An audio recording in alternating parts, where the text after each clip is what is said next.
Hello everyone, स्वागत है आपका हमारे एक नई वीडियो में। How are you? I hope you are all good. दोस्तों, आज की इस वीडियो में हम सीटेट के कुछ ट्रिक्स और फार्मूले के बारे में बात करेंगे, जिसको आप फॉलो करके सीटेट को आसानी से पहली बार में ही क्लियर कर सकते हो। क्योंकि बहुत लोग का कमेंट आता है कि वो सीटेट में पढ़ते तो बहुत ज़्यादा हैं, लेकिन वो जहाँ से पढ़ते हैं वहाँ से क्वेश्चंस पूछे नहीं जाते एग्ज़ाम में। तो बेसिकली जानकारी के अभाव होने की वजह से हम बहुत ज़्यादा पढ़ लेते हैं। और सीटेट कोई बहुत बड़ा एग्ज़ाम नहीं है।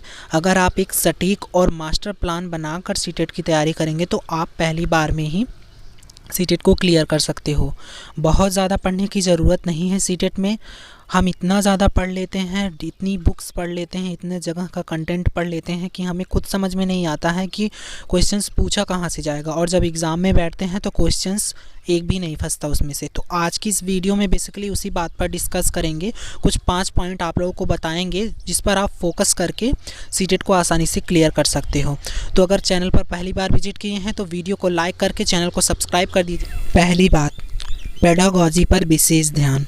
आपको पता ही होगा कि सीटेट 150 नंबर का होता है और जिसमें से 75 नंबर का आपका कंटेंट आता है और 75 नंबर की आपकी पेडागॉजी आती है।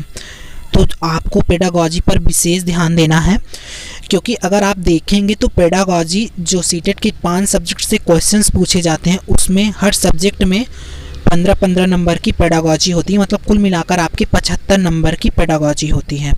तो अगर आप ध्यान देंगे तो आपके अगर 75 नंबर पेडागॉजी में सही हो रहे हैं तो आपको एग्ज़ाम को क्लियर करने के लिए 15 नंबर की और ज़रूरत होगी ना, क्योंकि 90 नंबर इसका पासिंग मार्क होता है। तो अगर आपको 15 नंबर कंटेंट से मिल जाएंगे तो आपका सीटेट क्लियर हो जाएगा। तो इसलिए आपको सबसे ज़्यादा पेडागॉजी पर ध्यान देना है। अगर आपने सीटेट में पेडागॉजी पर अपनी पकड़ बना ली तो आपको आसानी से क्लियर कर सकते हैं एग्ज़ाम पहली ही बार में, मैं आपको बता रहा हूँ। ठीक है, इसलिए आप लोग सबसे ज़्यादा पेडागॉजी पर ध्यान दीजिए। Second, previous year questions paper हल करें। आप लोगों ने जितने लोग सीटेट का आपकी तैयारी कराते हैं यूट्यूब पर, आपने सबसे सुना होगा कि प्रीवियस ईयर क्वेश्चंस पेपर ज़्यादा से ज़्यादा सॉल्व कीजिए। क्योंकि आपको पता है कि सीटेट साल भर में 2 बार एग्ज़ाम कराता है और इतनी मात्रा में क्वेश्चंस बनाना आसान बात नहीं होता है। ठीक है, तो क्वेश्चन सीटेट में ज़्यादा से ज़्यादा रिपीटेड होते हैं। कोई क्वेश्चंस तो हर साल वही क्वेश्चंस उठा के पूरा दे देता है, और पूरा नहीं देता है तो उसका बस थोड़ा सा लैंग्वेज चेंज कर देता है। तो इससे आपको जितना ज़्यादा आप पिछले बार के जो एग्ज़ाम्स हो रखे हैं उनको पेपर्स अगर आप सॉल्व करोगे तो आपको बहुत ज़्यादा हेल्प मिलेगी और आप समझ सकोगे कि क्वेश्चंस किस लेवल का पूछा जाता है और किस तरह से पूछा जाता है।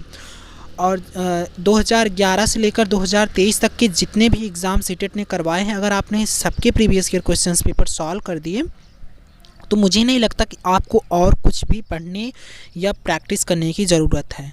आप लोगों ने देखा होगा कि पिछले 2 साल में सीटेट ने ऑनलाइन पेपर करवाए थे।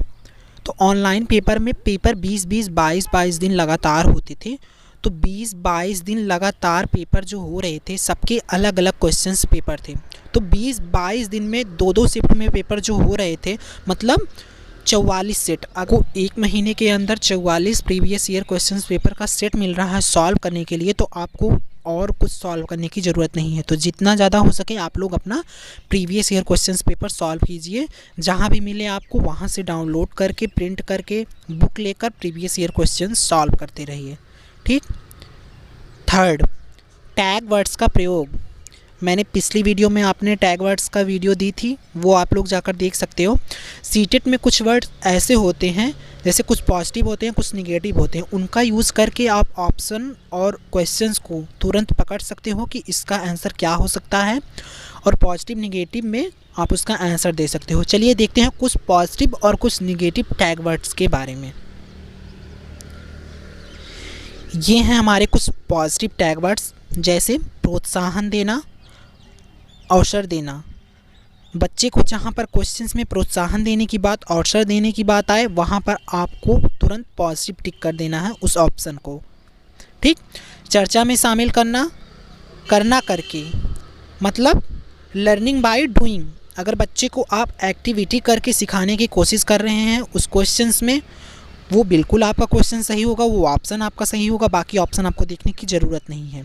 चर्चा में बच्चों को आप ज़्यादा से ज़्यादा शामिल कीजिए।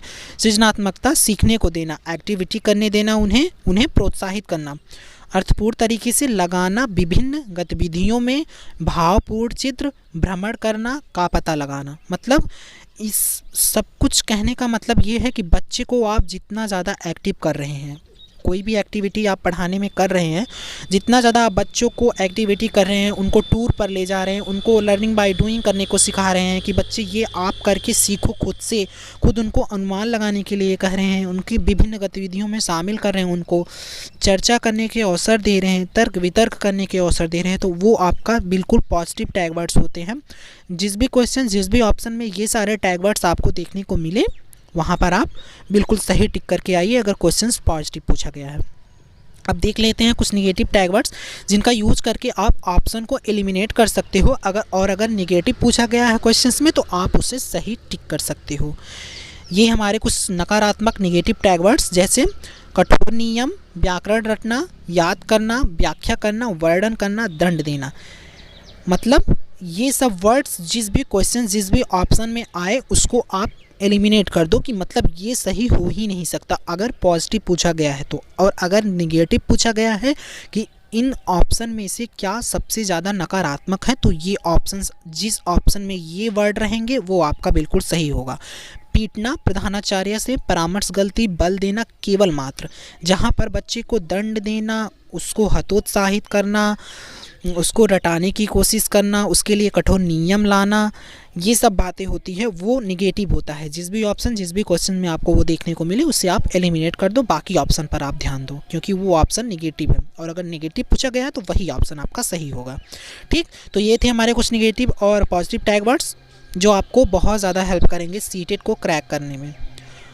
फोर्थ हम देख लेते हैं, हमेशा सकारात्मक रहना है। मैंने आपको पीछे ही बताया, जितना ज़्यादा आप बच्चे के साथ पॉजिटिविटी से रहेंगे उतना ज़्यादा आपका वो ऑप्शन सही होगा। जिस भी ऑप्शन में बच्चा या फिर आप पॉजिटिव होकर पढ़ा रहे हैं, अधिगम करा रहे हैं, बच्चे को दंड नहीं दे रहे हैं, उसे अवसर दे रहे हैं, तो वो ऑप्शन आपका बिल्कुल सही होगा। तो वही ऑप्शन आपका उस क्वेश्चन में सही होगा, वही आपको सही टिक करना है। जितना ज़्यादा आप पॉजिटिव रहेंगे उतना ज़्यादा आपको पेडागॉजी में हेल्प मिलेगी क्वेश्चंस को अटेंड करते हुए।